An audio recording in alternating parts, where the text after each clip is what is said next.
시청자 여러분 안녕하십니까? JTBC 아침 뉴스입니다. 예년 수준을 웃도는 더위는 계속되겠습니다. 오늘 아침 최저기온은 전주 13.9도, 익산 9.5도, 진안 6.6도로 어제와 비슷합니다.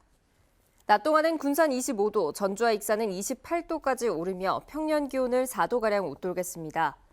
전주와 남원 등 곳곳에서는 건조특보가 이어지고 있어 산불 등 화재 예방에 주의가 필요합니다. 미세먼지 농도는 보통 수준 유지하겠습니다. 당분간 비 소식 없이 대체로 맑은 가운데 예년보다 더운 날씨가 이어지겠습니다. 전북의 10개 시군은 지방세 수입만으로 공무원의 인건비도 주지 못할 정도로 재정이 열악합니다. 장수군도 여기에 해당하는데요. 장수군이 27억 원을 들여 군의회 청사 리모델링을 추진하고 있어서 과연 이런 씀씀이가 적절하느냐는 비판이 나오고 있습니다. 보도에 정윤성 기자입니다. 지난 91년에 건립된 장수군 의회 청사입니다. 지하 1층에 지상 3층 규모로 본회의장과 상임위원회실은 물론 의원 사무실까지 갖추고 있습니다. 장수군은 군 의회 청사를 리모델링하기 위해 설계업체 입찰을 공고했습니다.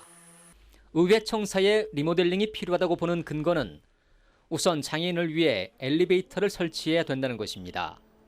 또한 상임위원회실에 간부 공무원들을 위한 업무 공간이 부족하고 3층에 여자 화장실 설치와 내진 설계가 필요하다는 이유입니다. 상임위원회실이 있는데 그게 좀 공간이 비좁아가지고 간부 공무원들이 참석하기 좀 애로가 있어서 확대할 그런 계획입니다. 장수군의 지난해 지방세 수입은 75억 원. 행정안전부의 지자체 재정지표 분석에 따르면 장수군은 지방세 또는 자체 수입만으론 직원들의 인건비를 해결하지 못합니다. 장수군은 이미 지난해 290억 원을 들여 군 청사를 증축했고 이번엔 군 의회 청사까지 증개축하겠다는 것입니다. 건물 쓸만한데 잘못됐구만요. 아직도 쓸만한 건물인데 증개축을 27억이나 들어서 한다는 것이죠. 인구는 계속 줄어드는 상황에서 군청과 의회 청사만 짓는 것은 공감을 얻기 어렵습니다. 군 의회 청사 리모델링 예산을 최소화해서 줄줄 새어나가는 예산을 한 푼이라도 막아야 됩니다. JTBC 뉴스 정윤정입니다. 사람이 다니는 인도로 거대한 돌덩어리가 떨어졌습니다. 건물 철거 현장에서 벽을 부수다 낙하사고가 난 건데 다행히 다친 사람은 없었습니다. 오정현 기자입니다. 두 겹으로 경고에 덧댄 통유리가 산산조각 났습니다. 벼랑간 하늘에서 콘크리트 구조물이 떨어져 파편이 유리창을 때린 건데 거대한 돌덩어리는 무게만 2톤에 달했습니다. 콘크리트 더미는 바로 이 위에서 떨어졌습니다. 당시 사고 충격의 흔적이 그대로 남아있는데 보도블록이 깔린 길이 움푹 파였습니다. 콘크리트 구조물은 바로 옆 철거공사 현장에서 가림막을 뚫고 떨어졌습니다. 외벽 폐기 작업 과정에서 스타트 기사님이 구조물을 잘못 건드리는 바람에 다친 사람은 없었지만 사람들은 이곳이 평소 통행이 잦은 곳인 만큼 아찔한 사고였다고 말합니다. 쿵 소리가 나서 공사 중을 따라서 밖에 나가봤는데 어마어마한 돌, 차만한 돌이 떨어져 있더라고요. 만약에 거기 있었으면은 진짜 압사당할 뻔한 아찔한. 낙하물 반지망은 설치되지 않았고 보행자 안전을 위한 통행 제한 표시도 미흡했던 것으로 드러났습니다. 그게 떨어지면 더 튈 수도 있잖아요. 너무 안쪽으로만 이렇게 해놨더라고요. 출입금지 표시를 옆으로만요. 전주시는 사고 충격으로 휘어진 건설 비계를 다시 설치하고 가림막을 보강하라며 행정 지도를 내렸습니다. 고용노동부는 철거 방법과 순서 등이 작성된 작업 계획서대로 올바르게 진행됐는지 따져볼 계획입니다. JTBC 뉴스 오정현입니다. 20살 성년이 된 전주국제영화제가 폐막작 상영을 끝으로 대단원의 막을 내렸습니다. 올해는 가장 많은 영화들이 관객들과 만났고 역대 최다 매진 기록도 새로 썼는데요. 그러나 영화제를 안정적으로 치러낼 수 있는 공간 확보는 과제로 지적됐습니다. 주혜인 기자입니다. 열흘 동안 전국 각지에서 온 영화 팬들로 북적였던 전주 영화의 거리. 폐막작 기 나티브 감독의 영화 스킨을 끝으로 20살 전주국제영화제가 막을 내렸습니다. 평소 영화관에서는 다르게 돔 영화관에서 이제 좀 더 크게 영화를 볼 수 있어서 좋았고 또 이제 버스킹 공연도 볼 수 있어서 재밌었어요. 국제 경쟁 부문에서는 중국과 세르비아 감독의 합작품 영화 내일부터 나느니, 한국 경쟁 부문에서는 김솔, 이지영 감독의 영화 흩어진 밤이 대상을 수상했습니다. 이번 영화제에서는 역대 최다인 53개 나라 275편의 영화가 상영됐습니다. 금요일까지 집계된 결과만으로도 전체 상영 횟수 482회 가운데 261회가 매진되면서 역대 최고 기록을 달성했습니다. 한국 영화 100년 역사에 남을 작품들을 재상영하고 전 세계적 팬층을 확보하고 있는 영화 스타워즈 전시도 마련해 관객들과 소통의 창도 넓혔다는 평가를 받고 있습니다. 관객들이 조금 어렵다라는 이제 말씀들이 많으셨어요. 그래서 쉽게 오실 수가 없었는데 뭐 스타워즈라든가 이런 프로그램을 통해서 일단은 좀 거부감 없이 많이들 찾아주셨고, 하지만 매번 행사장을 빌리는 데 드는 적잖은 비용과 부족한 주차 공간, 상영관은 아쉬움으로 남았습니다. 사전에 매진되는 영화도 많고 해서 못 본 영화가 되게 많거든요. 좀 보고 싶었던 것도 많은데 이렇게 해서 현장 예매 비율도 좀 늘려줬으면 좋겠고. 20번째 봄을 어느 때보다 화려하게 장식한 전주국제영화제.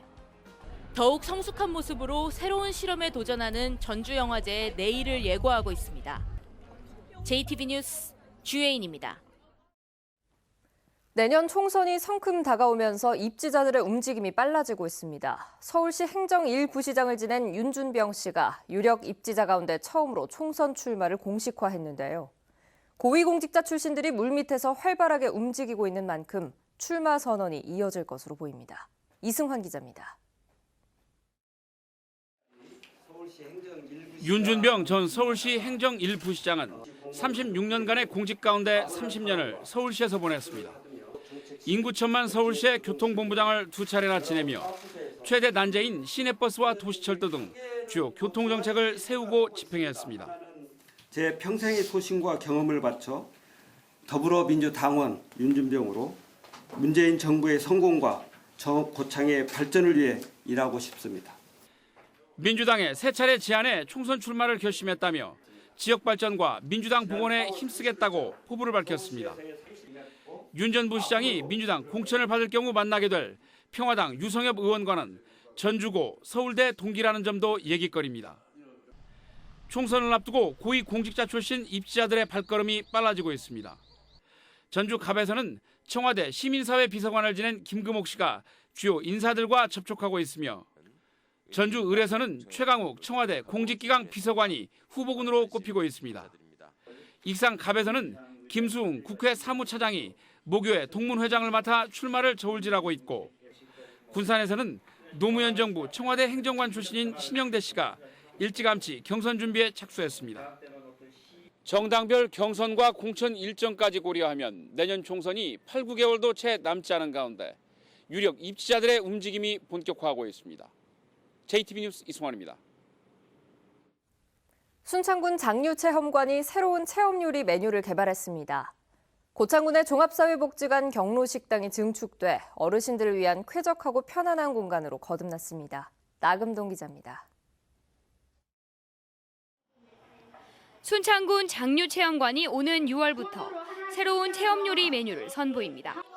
순창군은 밥버거, 콜라보 밥피자, 떡꼬치 등 4가지 신메뉴를 개발했으며 다양한 연령층의 입맛을 사로잡을 것으로 기대한다고 밝혔습니다. 장류 소스가 어우러진 새로운 요리를 통해서 체험객들이 장류 요리를 맛보고 즐김으로써 소중한 추억을 쌓아갈 수 있도록 준비하고 있습니다. 고창군 종합사회복지관 경로식당이 9개월간의 증축 공사를 마치고 문을 열었습니다.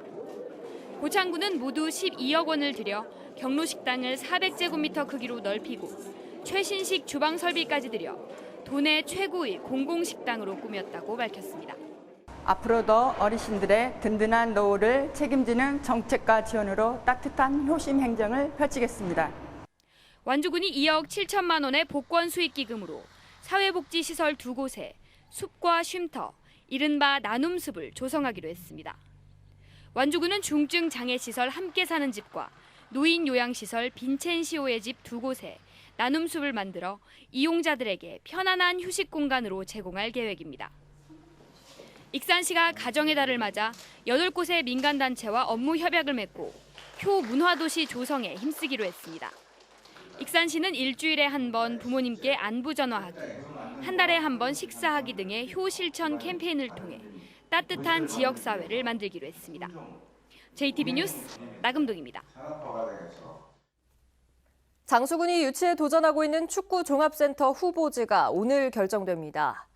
대한축구협회는 오늘 축구종합센터 부지선정위원회를 열고 지난달 현장 실사를 했던 전국 8개 지자체 가운데 우선 협상 대상지를 발표할 계획입니다.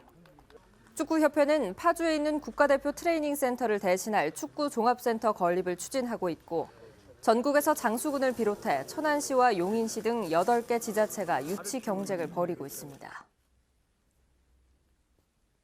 민주평화당 원내대표 경선이 유성엽 의원과 황주홍 의원의 맞대결 구도로 치러지게 됐습니다. 민주평화당은 원내대표 경선에 3선의 유성엽 의원과 전남 출신 재선 의원인 황주홍 의원 두 사람만 지원함에 따라서 오늘 오전 의원들의 투표를 거쳐 최종 당선자를 확정할 계획입니다. 원내 5당 가운데 고창 출신인 민주당 홍영표 의원과 군산 출신인 바른미래당 김관영 의원이 잇따라 원내대표에서 물러남에 따라 전북 출신인 유성엽 의원의 경선 결과에 관심이 쏠리고 있습니다. 전북대가 오는 15일까지 2019학년도 하반기 전임교원을 공개 채용합니다. 모집 인원은 내년에 신설되는 약학대학 3명을 비롯해 간호대와 공대 등 16개 단과대학과 대학원 등 모두 40명입니다. 접수는 오는 15일까지 지원서와 연구실적 목록을 제출해야 하며 심사를 거쳐 합격자는 오는 9월 1일자로 임용됩니다. 전라북도가 한국전자통신연구원과 함께 정보통신 기술을 접목한 첨단 스마트 양식기술 개발을 추진합니다. 전라북도는 오는 2021년부터 6년간 3,500억 원을 들여 사료 공급 등 최적의 양식 조건 자율 조절 및 원격 제어가 가능한 스마트 양식 기술을 개발하기로 했습니다. 전라북도는 하반기에 예비 타당성 조사를 신청하고 사업비 확보에도 나설 예정입니다.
JTB 아침 뉴스를 마칩니다. 함께해 주신 여러분 고맙습니다.